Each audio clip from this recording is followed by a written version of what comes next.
Actually, before your wife would come, you would have to give a name to the administration.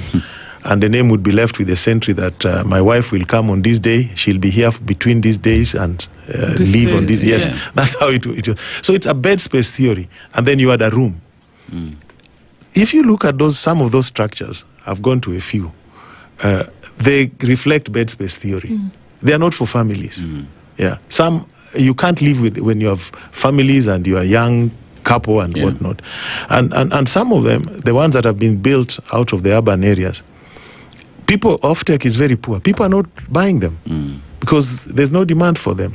I think even the Ngong ones, I don't know whether they've done sewage. If you go to the vet college in Ngong, you see the ones they've done there. I don't know where the sewage is and where people, I don't know. I don't understand. Complaints about that already. You know, it's been said for a very long time that for you to get development, you must go to State House.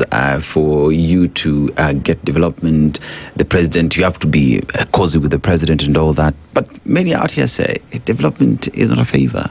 It's my right. That's why I elected you to get there. And the fact that someone has to go to State House, talk to the president for development to come, that is reason enough for that president to be kicked out, because people deserve and people should get development. But that notwithstanding, you hear today that because of broad-based government, then we have 50 billion shillings worth of development coming to the region. And many are saying, okay, fine, even if 50 billion is coming, let's go to the budget, Finance Bill 2025-2026. Where is that in the budget on how we will fund all these projects? It does not exist. Majority of the projects that we hear is because it was a roadside declaration that was made, but we can't see the funds that will come and implement those projects.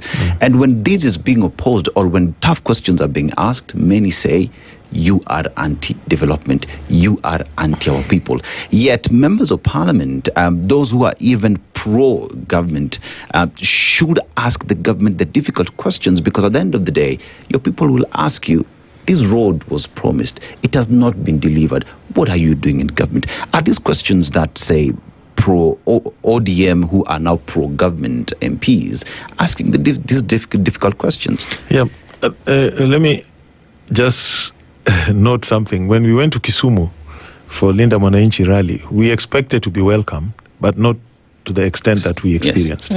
That's when I realized this story of development, this story of being in broad-based, this story of whatnot has not resonated with the people. They were very clear on it. They are not bothered. This is just an elite thing of those who are enjoying some largesse from the government for the time being. And by the way, it is just small pocket money that most of them get. It's not something very serious. Because of all that 50 billion, I keep telling them, you tell us, oh, there are all these projects in Nyanza worth 50 billion. In Eldoret, they are building a new referral hospital for 50 billion.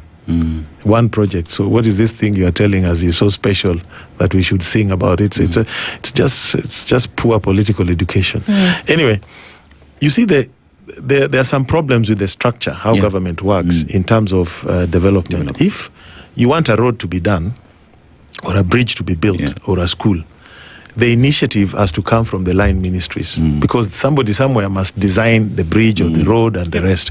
But that is now the executive, where the president has full control. You see the point? So you may need that interface. Proper planning. That is why there's Ministry of Economic Planning. If they did the proper plans and other ministries took cue from the plans that have been generated, then it would not be very necessary to go and seek the president out.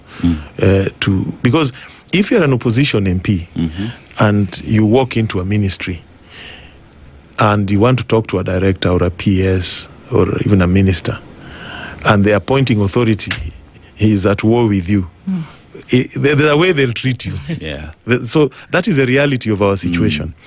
But that is the other side. That is where the projects are first conceived, designed, costed, because that must be the initial process before they even come to the budget. Now, budget making is supposed to be in Parliament, and we are supposed to have full control of it. Once they come there.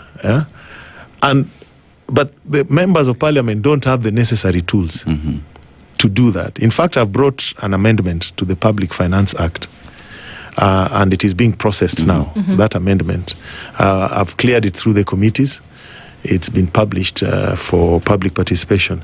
What I want to do is that there are 3 stages. We have something called Parliamentary Budget Office. We have the National Treasury. And then we have the estimates actually being published. At those 3 levels, I'm proposing that there is a summary of development expenditure by constituency across all sectors.